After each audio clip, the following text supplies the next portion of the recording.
had some very good news last night. The Houthis have announced that they are not, or they've announced to us at least, that they don't want to fight anymore.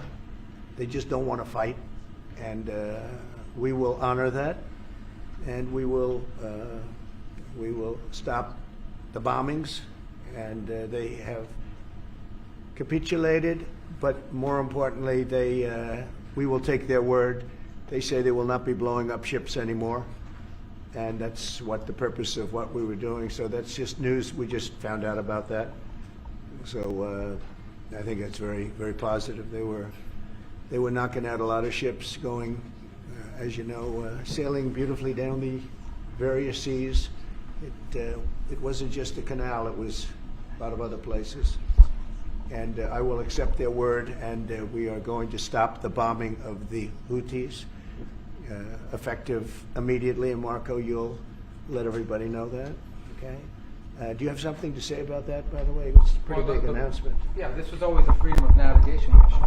These guys, these are a band of individuals with advanced weaponry that were threatening global shipping, and the job was to get that to stop. And if it's going to stop, then we can stop. And I think it's an important development. And we'll have maybe before we're going to, as you know, the Middle East, Saudi Arabia. We're going to UAE and Qatar, and that'll be, I guess, Monday night. Some of you are coming with us. I think before then we're going to have a very, very big announcement to make, like as big as it gets, and I won't tell you on what, but it's going to, and it's very positive. I tell you if it was negative or positive. I can't keep that out. It is really, really positive. And that announcement will be made either Thursday or Friday or Monday before we leave. But it'll be one of the most important announcements that have been made in many years about a certain subject, very important subject. So you'll all be here. Mark, would you like to say a few words? Well, thank you, Mr. President. I'm on the edge of my seat, actually. But thank you for your hospitality and above all for your leadership. You're a transformational president, focus on the economy with a relentless focus on the American worker, securing your borders, ending the scourge of fentanyl and other opioids, and securing the world. And I've been elected with my colleagues here, with the help of my colleagues here. I'm going to spread the credit to transform Canada. With a similar focus on the economy, securing our borders, again on fentanyl, much greater focus on defense and security, securing the Arctic and developing the Arctic. And the history of Canada and the U.S. is we're stronger when we work together, and there's many opportunities to work together. And I look forward to, addressing some of those issues that we have, but also finding those areas of mutual cooperation so we can go forward. That's great. Very nice. Thank you very much. It's a very nice statement. Mr. President, Anybody? Mr. President, is USMCA dead? No, it was actually very effective, and it's still very effective, but people have to follow it. So, that's been a problem.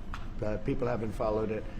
But it was a transitional step a little bit, and as you know, it terminates fairly shortly. It gets renegotiated very shortly. But I thought it was a very positive step from NAFTA. NAFTA was the worst trade deal in the history of our country, probably in the history of the world. And this was a transitional deal, and we'll see what happens. We're going to be starting to possibly renegotiate that if it's even necessary. I don't know that it's necessary anymore, but it served a very good purpose. And the biggest purpose it served is we got rid of NAFTA. NAFTA was a very unfair deal for the United States. A very, very terrible deal. It should have never been made. It was made many years ago, but it should have never been made. Canada and the United States, would you like to see your first trade deal be with Canada? Our neighbors in the world? I would love that. Look, I have a lot of respect for this man, and I watched him come up, in a sense, through the ranks when he wasn't given much of a chance, and he ran a really great campaign. He did a really great debate. I think that debate was very helpful. I was going to raise my hand. I don't know if that's good or bad. I shouldn't say that. That might hurt you. But no, he ran a really great election, I thought. And yeah, something could happen. Something could happen. Yeah, please. What's the top concession you want out of Canada? The top concession you want out of Canada? Concession? Yes. Friendship.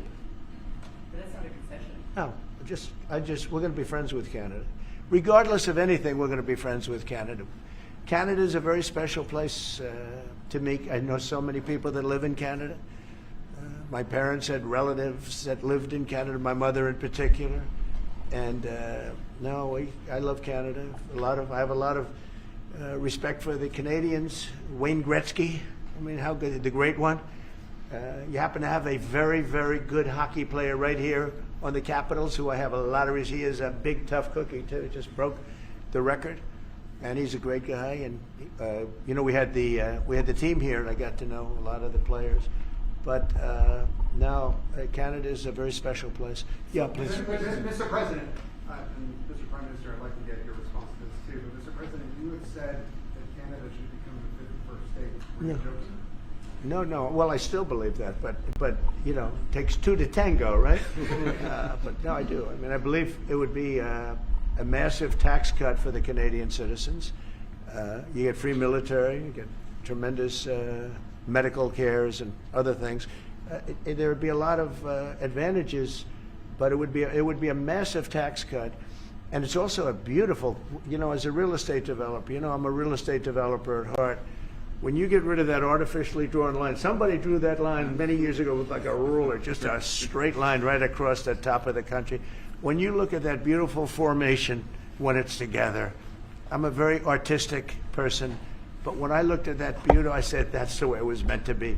But I do feel it's much better for Canada, but we're not going to be discussing that unless somebody wants to discuss it. I think that there are tremendous benefits to the Canadian citizens, tremendously lower taxes, free military, which honestly we give you essentially anyway because we're protecting Canada if you ever had a problem. But I think it would really be a wonderful marriage because it's two places that get along very well. They like each other a lot.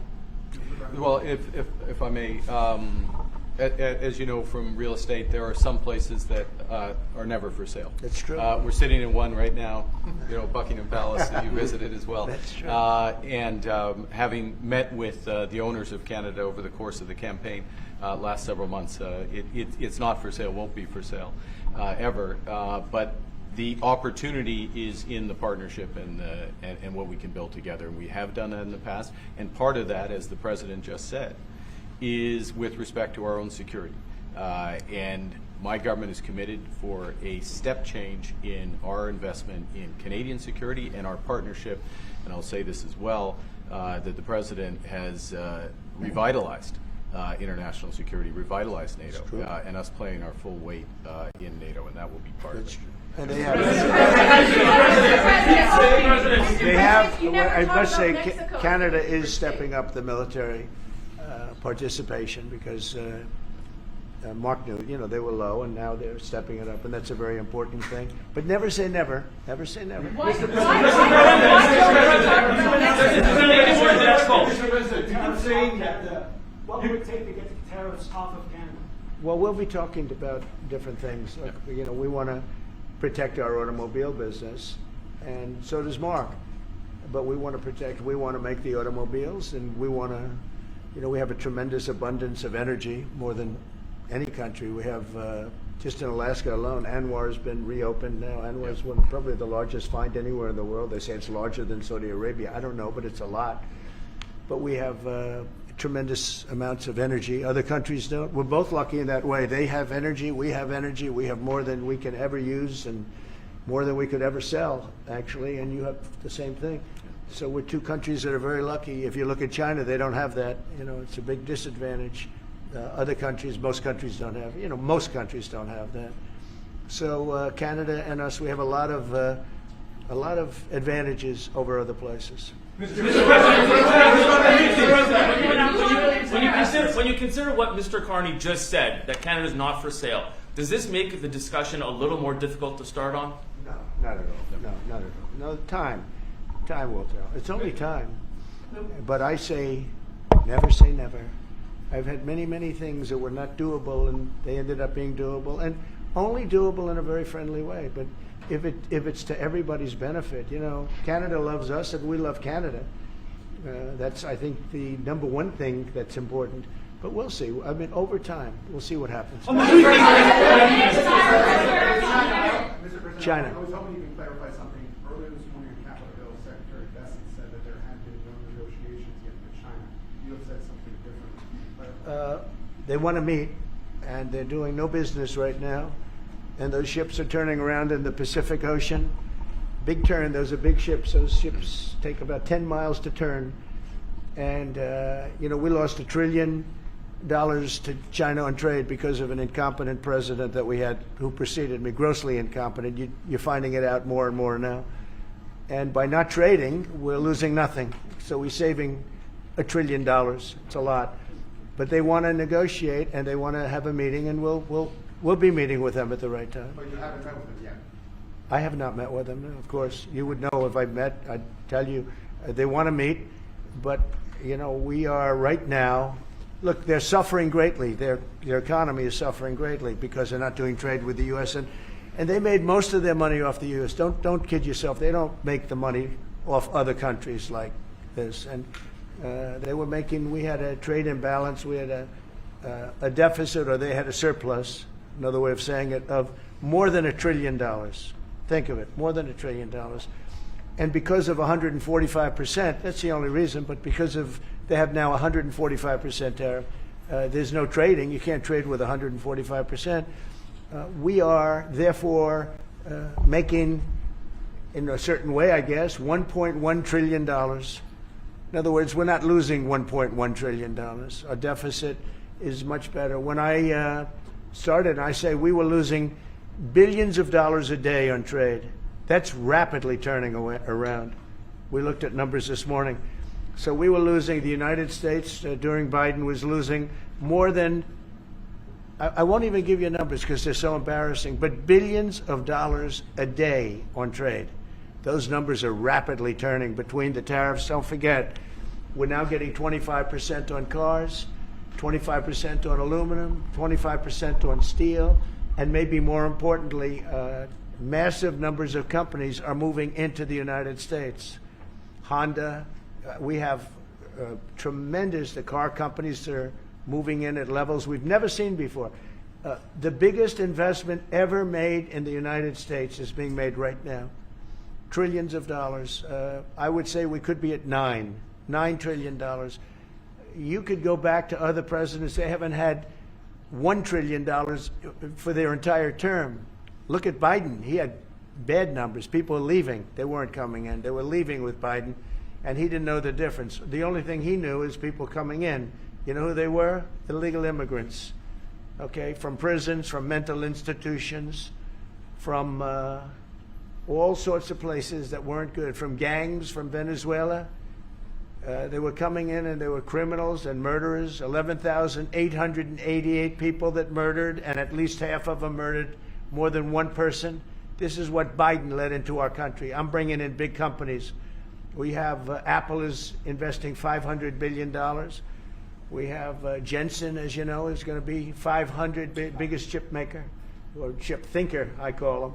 He's really a thinker more than a maker. But we also have the maker, Mr. Wei. I get to know them all in the last, it was a cram course, but they're all moving into America because of the tariffs. And I don't think people have appreciated it. Some people do. Some of the smart people do. So we have more money coming in. It's really an amazing thing. We have more money being invested in the United States now than at any time ever before in our history, and it's not even close. And I think the real number could be 9 or 10 trillion. We don't know everybody that's doing it. We have many. I just heard about a plant that's being built right now, a very, very top-of-the-line company. And they didn't come to the White House. They're just doing it because they're making it, because if they build here, there are no tariffs. And this is the big market. This is the market. That sets us apart from it. This is the market where everyone wants to be. Now, if I didn't come here and do this, all of a sudden we wouldn't be the market where everyone wants to be. So we're able to do it in time. But we're going to have a great announcement. And I'm not necessarily saying it's on trade. Going to the beginning, we're going to have a great announcement over the next few days, an announcement that will be so incredible, so positive. And I'm not saying, I don't want you to think it's necessarily on trade. Just to finish, we also have a situation, because everyone says, when are you going to sign deals? We don't have to sign deals. We could sign 25 deals right now, Howard, if we wanted. We don't have to sign deals. They have to sign deals with us. They want a piece of our market. We don't want a piece of their market. We don't care about their market. They want a piece of our market. So we can just sit down, and I'll do this at some point over the next 2 weeks, and I'll sit with Howard and Scott and with our great vice president, who has done a really good job. We have some good news to report on a lot of fronts. But JD will be there, and Marco, and we're going to sit down, and we're going to put very fair numbers down, and we're going to say, here's what this country, what we want, and congratulations, we have a deal. And they'll either say, great, and they'll start shopping, or they'll say, not good, we're not going to do it. And I said, that's okay, you don't have to shop. Now, we may think, well, they have a right, you know, that maybe we were a little bit wrong, so we'll adjust it. And then you people will say, oh, it's so chaotic. No, we're flexible. But we'll sit down, and we'll, at some point, in some cases, we'll sign some deals. It's much less important than what I'm talking about. For the most part, we're just going to put down a number and say, this is what you're going to pay to shop. And it's going to be a very fair number. It'll be a low number. We're not looking to hurt countries. We want to help countries. We want to be friendly with countries. But you keep writing about deals. When are we going to sign? When? It's very simple. We're going to say, in some cases, we want you to open up your country. In some cases, we want you to drop your tariffs. I mean, India, as an example, has one of the highest tariffs in the world. We're not going to put up with that. And they've agreed already to drop it. They'll drop it to nothing. They've already agreed. They would have never done that for anybody else but me. So we're going to put down some numbers, and we're going to say our country is open for business. And they're going to come in, and they're going to pay for the privilege of being able to shop in the United States of America. It's very simple. It's very simple. So I wish they'd keep, stop asking, how many deals are you signing this week? Because one day we'll come and we'll give you 100 deals. And they don't have to sign. All they have to do is say, oh, we'll start sending our ships right now to pick up whatever we want or to bring whatever we want. It's very, very simple. And I think my people haven't made it clear. We will sign some deals, but much bigger than that is we're going to put down the price that people are going to have to pay to shop in the United States. Think of us as a super luxury store, a store that has the goods. You're going to come and you're going to pay a price, and we're going to give you a very good price. We're going to make very good deals, and in some cases we'll adjust. But that's where it is. And we've been ripped off by everybody for 50 years, and we're just not going to do that anymore. We can't do that. And we can't let any country do that to us. We're just not going to do it anymore. On the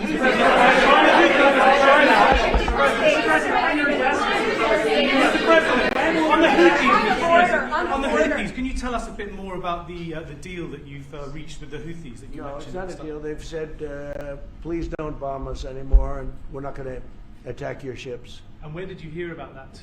It doesn't matter where I hear it. The very good source, I could tell you. Very, very good source. Would you say, Marco? I would say pretty good, right, JD? A very good source. No, they don't want to be. They don't want to be. They don't want to be bombed anymore. You know. Sort of thought that would happen.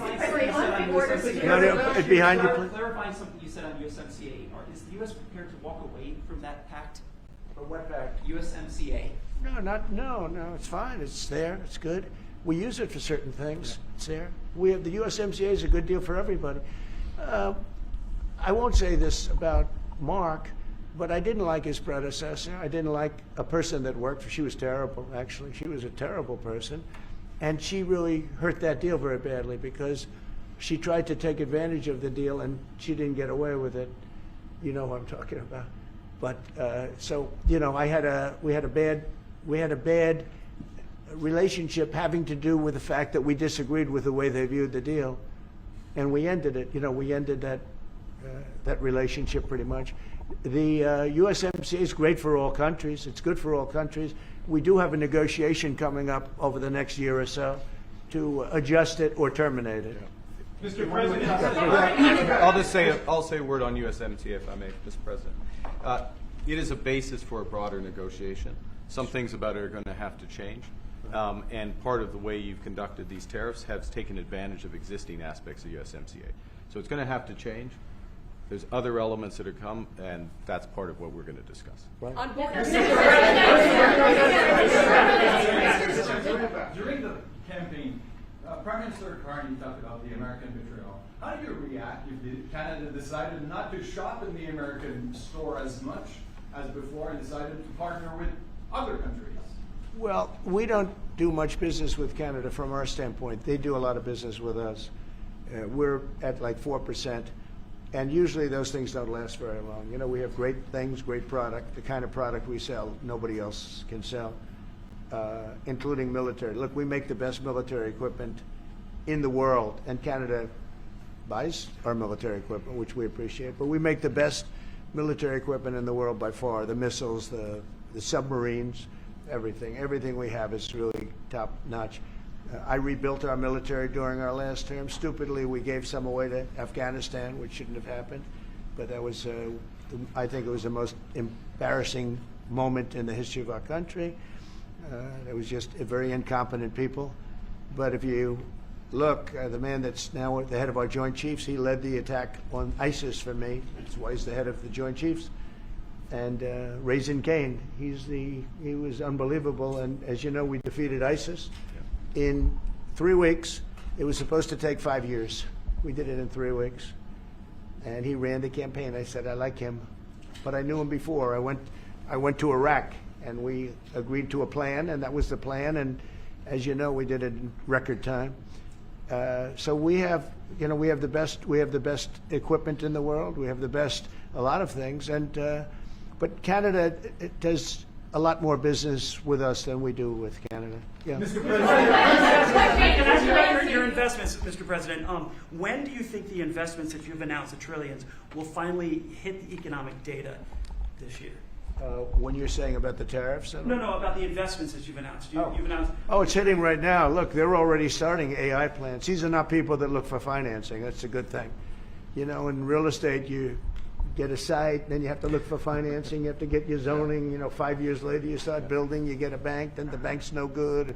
These people have massive amounts of cash. The CHIPS Act was a ridiculous thing because that doesn't get them to build. All we did is hand very wealthy companies money. The CHIPS Act that was done by Biden, billions. We give them billions of dollars. They don't even have to do anything with it. And then if you weren't, if you didn't have, and I don't want to be a wise guy, but if you didn't go with the DEI, if you didn't go with all of the different things, woke. If you weren't woke, you couldn't even use the money. You had to have a certain percentage of this and that and that and that. It's impossible to have. The companies actually complained to me. They say they gave me all this money, but nobody can get these people to do anything. I mean, look, President Obama, and if he wanted help, I'd give him help because I'm a really good builder and I build on time, on budget. He's building his library in Chicago. It's a disaster. And he said something to the effect, I only want DEI, I only want woke. He wants woke people to build it. Well, he got woke people, and they have massive cost overruns. The job is stopped. I don't know. It's a disaster. And I don't like that happening because I think it's bad for the presidency that a thing like that should happen. He's got a library that's a disaster. And he wanted to be very politically correct, and he didn't use good, hard, tough, mean construction workers that I love, Marco. I love those construction workers. But he didn't want construction workers. He wanted people that never did it before, and he's got a disaster in his hands. Like millions of dollars, really many millions of dollars over budget. And I would love to help him with it, or somebody else. I could recommend professionals. But it was not built in a professional manner. By the way, nor was in California a little train going from San Francisco to Los Angeles that's being run by Gavin Newsom, the governor of California. Did you ever hear of Gavin Newsom? He has got, that train is the worst cost overrun I've ever seen. It's like totally out of control. So then they said, all right, we won't go into San Francisco. We'll stop 25 miles short. And we won't go into Los Angeles. We'll stop 25 miles short. It's hundreds of billions of dollars for this stupid project that should have never been built. And then they realized that it would have been a lot less costly if we just gave limousine service back and forth and gave it free. They would have saved hundreds of billions of dollars. They have airplanes that go there for one 1/100th the cost. And they have cars. They have a thing called the highway that goes back and forth. It's not fully utilized. And they got involved with this project. And Gavin, you know, I always liked Gavin. I had a good relationship with him. I just got him a lot of water. You know, I sent in people to open up that water because he refused to do it. And we just got him a lot of water. If they would have had that water, and if they would have done what I said to do, they wouldn't have had the fires in Los Angeles. Those fires would have been put out very quickly. But if you think about it, and you got to take a look at this, it's the worst cost overrun I've ever seen. I've watched a lot of stupid people build a lot of stupid things, but that's the worst cost overrun I've ever seen, what's happening between San Francisco and Los Angeles. And you ought to ask about that, because this government is not going to pay. I told our very great new Secretary of Transportation, he's doing a good job, Sean Duffy, I said, we're not going to pay for that thing. They are just, it's out of control. This is something that you don't have things like this. It's not even conceivable. Like 30 times over budget, 30 times. It's the craziest thing. And now it's hundreds of, it was supposed to be a simple train. And I think the media should take a look at it. And I'd love him to run for president on the other side. You know, I'd love to see that. But I don't think he's going to be running, because that one project alone, well, that and the fires and a lot of other things, pretty much put him out of the race. Mr. President, what changes would you like to see to the USMCA? Or what changes would you like to make? We're going to work on some subtle changes, maybe. I don't even know if we're going to be dealing with the USMCA. We're dealing more with concepts right now. Look, right now, we're doing trade. We have trade. They're paying a tariff on cars and steel and aluminum. And I think we have a baseline of 10% or something like that for the tariffs. But we're getting along very well. Right now, going no further, but we have an agreement. We did something with even parts. You want to discuss that, Howard, with respect to Canada, which helps Canada out? Sure. So we've made an arrangement with the car companies that 15% of their USMCA parts are included, and then 15% of foreign parts from the manufactured suggested retail price are not tariffed, to help domestic manufacturing really thrive. So it gave them a chance to be able to build their car parts factories if they're going to. A lot of these companies already have factories, and what they have to do is just fill them out. But they're able to build them in the United States, so we gave them a pretty substantial period of time. Just to clarify, Mr. President, is there anything the Prime Minister can say to you today to change your mind on tariffing Canada? Tariffing cars? Tariffing Canada. Is there anything he could say to you in the course of your meetings with him today that would get you to lift tariffs on Canada? No. Why not? Just the way it is. What's your first thing? If Canadians don't want it, would you respect that? Sure, I would. But this is not necessarily a one-day deal. This is over a period of time they have to make that decision. Yes, go ahead. Yeah, if I may. Respectfully, Canadians' view on this is not going to change on the 51st state. Secondly, we are the largest client of the United States in the totality of all the goods. So we are the largest client of the United States. We have a tremendous auto sector between the two of us, and the changes that made have been helpful.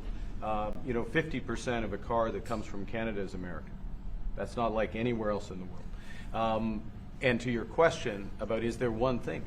No, this is a bigger discussion. There are much bigger forces involved, and this will take some time and some discussions, and that's why we're here, to have those discussions, and that is represented by who's sitting around the table. See, the conflict is, and this is very friendly. We're not. This is not going to be like we had another little blow up with somebody else. That was a much different. This is a very friendly conversation, but we want to make our own cars. We don't really want cars from Canada, and we put tariffs on cars from Canada, and at a certain point, it won't make economic sense for Canada to build those cars.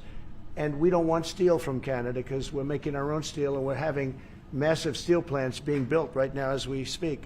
We really don't want Canadian steel, and we don't want Canadian aluminum and various other things, because we want to be able to do it ourselves. And we, because of, you know, past thinking of people, we have a tremendous deficit with Canada. In other words, they have a surplus with us. And there's no reason for us to be subsidizing Canada. Canada's a place that will have to be able to take care of itself economically. I assume they can. I will tell you that Trudeau, when I spoke to him, I used to call him Governor Trudeau. I think that probably didn't help his election. But when I spoke to him, I said, so why are we taking your cars? Why are we taking your, we want to make them ourselves. I mean, I said, and if the price of your cars went up, or if we put a tariff on your cars of 25%, what would that mean to you? He said, that would mean the end of Canada. He actually said that to me. And I said, that's a strange answer, but I understand his answer. But no, I mean, it's hard to justify subsidizing Canada to the tune of maybe $200 billion a year. We protect Canada militarily, and we always will. We're not going to, you know, that's not a money thing. But we always will. But, you know, it's not fair. But why are we subsidizing Canada $200 billion a year, or whatever the number might be? It's a very substantial number. And it's hard for the American taxpayer to say, gee whiz, we love doing that. Thank you very much. We're going to have a very substantial. Thank you. Thank you very much. Thanks for watching, and if you haven't already, please consider subscribing to our channel. And while you're at it, please leave us a comment. Thank you for watching.